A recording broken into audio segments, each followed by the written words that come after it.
Howdy, I'm Joe Green, from Ponder, Texas.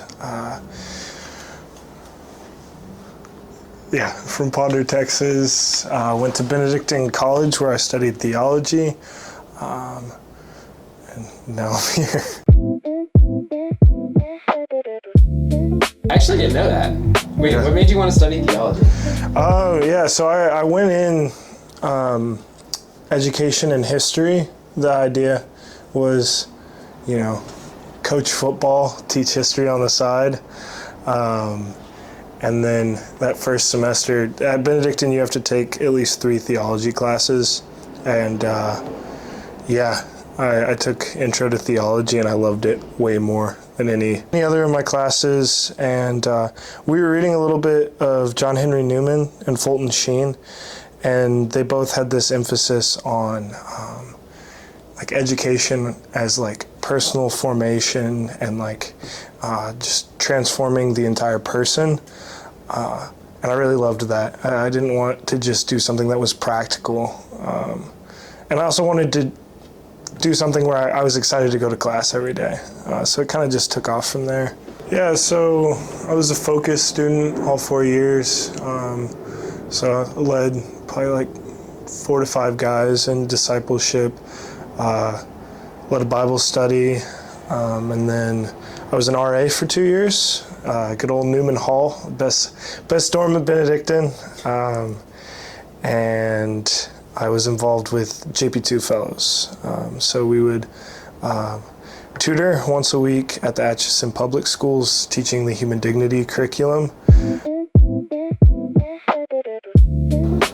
I think it was through an email at school.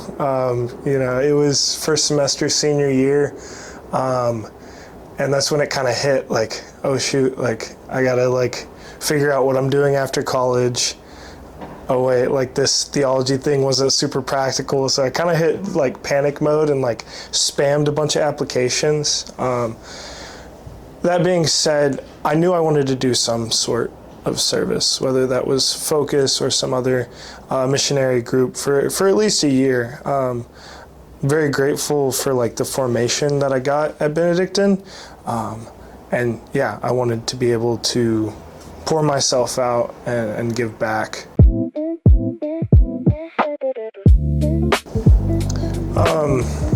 Last summer I was a Totus Tuus missionary in the Diocese of Tulsa. I loved being with the kids. I've had so many experiences, whether it's football camp or retreats, where I've really learned that I love working with kids, whether that's 7-year-olds or 18-year-olds. Instead of one summer, I got to spend an entire year. The locations were also very attractive. It's just exciting thinking about post-college being a missionary in a far-off place. I mean, being from Texas, there ain't anything further off than New York. I mean, I might as well be in the North Pole right now.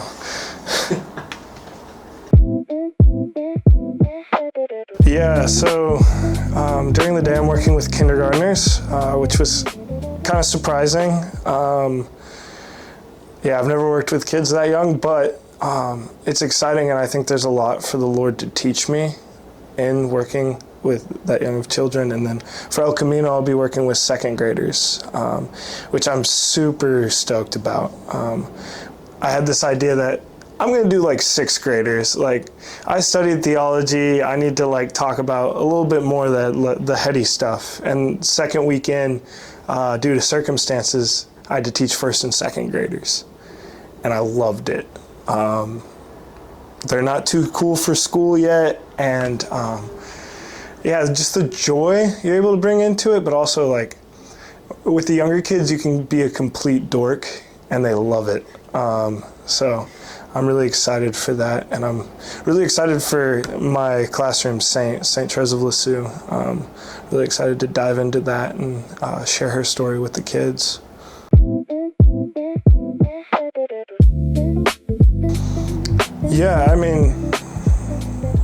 We're called to be like children, and what better way to become like a child than to be with them every day, day in, day out. Because there's this simplicity and this joy that you don't get quite as much of with older kids. I mean, I can't think of anything off the top of my head, but there were so many times teaching first and second grade during Totus Tuus where I was just blown away by like some of the simplest things that kids said that were just super profound. And there's this openness to the gospel as well. I've found with a lot of younger kids, it clicks easier a lot of the times. It just makes sense. So yeah, I think I'm just excited for that exposure to God's children, to see how God can work through me, and I think even more so work through them. That's awesome. Before this, I'd only been to New York once, and that was just to Manhattan. So it's a little different.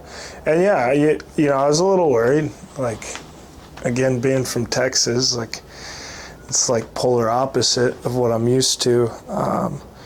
But it's been really amazing to just experience like this like confidence and sense of peace that I've never had before. From the moment I got off the plane, like I was just overwhelmed with this confidence of this is where I'm supposed to be. I haven't been uncomfortable in the slightest. I've loved it. I love the North Bronx. The community here is really beautiful. Nicholas of Tolentine, we've gone to Mass a couple of times now, and it's beautiful, amazing parish. One day we were coming off the subway and we just hear this music, and we turn the corner and we just see St. Nicholas of Tolentine Church, and there's these people on the steps singing and preaching, and a huge crowd just praising the Lord. And I've gone twice now, and I don't know Spanish, but there's something beautiful in that, and something childlike in that I can still unite my prayer to what they're doing and to what they're saying. Because I think there's a shared desire to be a part of this community and to see what it has to offer. I mean, the Sunday Spanish Mass this past week was packed. It's really great community, and I think, at least for me, like there's not a desire to go anywhere else. Like this is where I've been placed, and I want to give everything I can to that, because most likely the kids that I'll be serving, you know, if they're going to Mass, like they'll be going to here at St. Nicholas of Tolentine. It's been really good. It's a really solid group of guys. And I think that's another thing that I wanted when I chose Seton and coming into this. I really wanted a strong community of men around me. Because, going to Benedictine, that was the first time I experienced it. In high school, it was really hard trying to live out the faith amidst a typical locker room culture. So then going to Benedictine and intentionally surrounding myself with solid men that had the same goals as me, who wanted the same things, was very transformative. This past year, I got to live with 5 of my good friends for our last year of college, and it's just the intentionality you can have with relationships, but also just in your faith life. Making deals with guys, or like I'm going to adoration, inviting whoever's in the house with you is huge. And so it's been more of that here. The guys are great, and they definitely inspire and motivate me to do the job well and to grow closer to the Lord. The structure is really good. We've been praying morning prayer every day as a community, and then we've had 2 community dinners already, and that's been really great. The guys have cooked some good food, and I don't know. With meals, it always just means more when it's something home cooked that somebody's put some work into. So far, we've gone to Mass as a community every Sunday. Yeah, so we spent 2 weeks on the lovely campus of Mount St. Joseph's in Cincinnati, and it was a great time. Great food. Like, hats off to their cafeteria. Like, I've never had college food like that. It was pretty amazing. We had sessions every day, and it was a mix of kind of teaching 101 alongside spiritual guidance and formation. And yeah, I think the highlight for me was definitely the different priests and religious that were brought in for Institute. Just all-star cast of people. Father Paul, Sister Caroline. I mean, we had Franciscans, Dominicans, Christian brothers, different other orders of sisters. The Sisters of Christ the King, they were awesome. I love them. I mean, I think there was 2 priests that were former fellows and a seminarian, and it was really cool to pick their brains and see how their fellow year kind of inspired their vocations.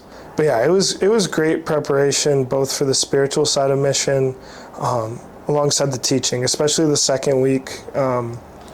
We taught at the Romero Academies in Cincinnati in groups, so it wasn't as stressful. It was a great experience, 4 days of teaching and getting to know those kids. That was really helpful too, because we had teachers in our classrooms kind of giving us guidance and critiques. But it was just a huge confidence booster going into New York. I know I can do this.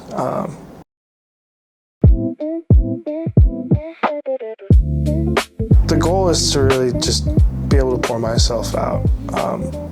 I got to the point in college where, it's senior year, you get senioritis, you're kind of tired of being in this same place for 4 years. Going to a Catholic university is amazing, but it can kind of turn into a Catholic bubble. So I wanted to get out of the bubble and really pour myself out. On top of that, college is great, but it's kind of this self-centered endeavor. You're focused on yourself, your academics, and your personal development for 4 years. So I really wanted an opportunity to get outside of myself. So I think just by the end of the year, knowing that I tried myself and I really gave this mission everything that I had, I'm excited to see the relationships I develop along the way. And more than anything, I just want to be able to be a good example to young men. I think I've discovered one of my biggest inspirations in life. I was overabundantly blessed with so many strong male role models growing up, whether that was my own dad, my grandparents, my coaches and teachers, just so many. And, I've realized that's not something everybody has. So I want to be able to show what it means to be a man who's following Christ.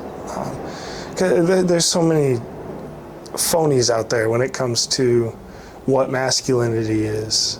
It's so focused on the exterior appearances, even with Catholics. Like, you've got the guy with the tweed suit smoking a pipe. Not that those are bad things, but like, that's not what makes you a man. Like, it's your heart that makes you a man. It's your service that makes you a man.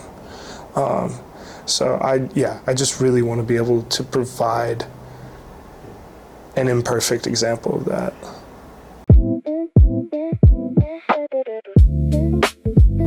I would say the biggest thing is, like, don't be afraid, and like, don't be practical. Like, we're drowning in the practicality of, I'm going to college so I can have this career and make this amount of money.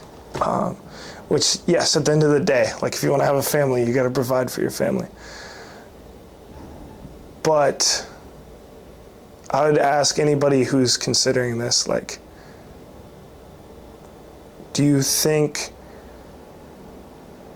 that can hold off for a year? And also, like, will this be a benefit to you or not? I think most of the time it will be a benefit to them. I love the slogan, "One Bold Year," and something I've kind of been adding to it is one bold year to launch one bold life. And in a very real way, after college, like, you're launching out into the deep, like, you're starting to adult. And you've already spent 4 years focusing on yourself. Is it going to hurt to have 1 year pouring yourself out to others? I think you have to keep that in mind. And you have to don't be afraid. Like, God's got your back.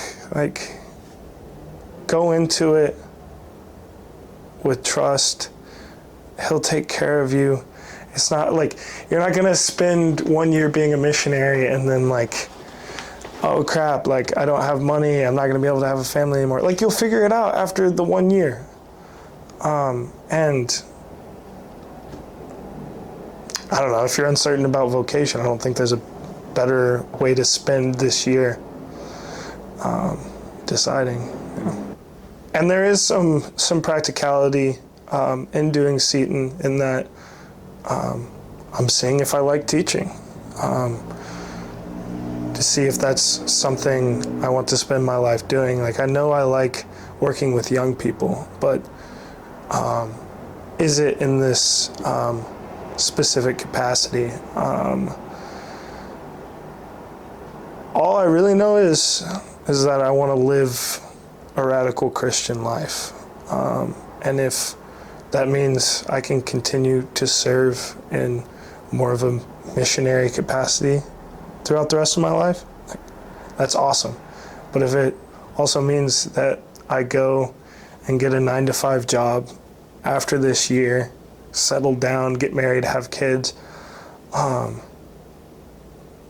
think this experience is only going to aid my ability to be a good coworker and to take Christ into the workplace, but also to be a better husband and father. I mean, I'm working with kindergartners, for crying out loud. Like, I think that's pretty good training for dealing with crying kids.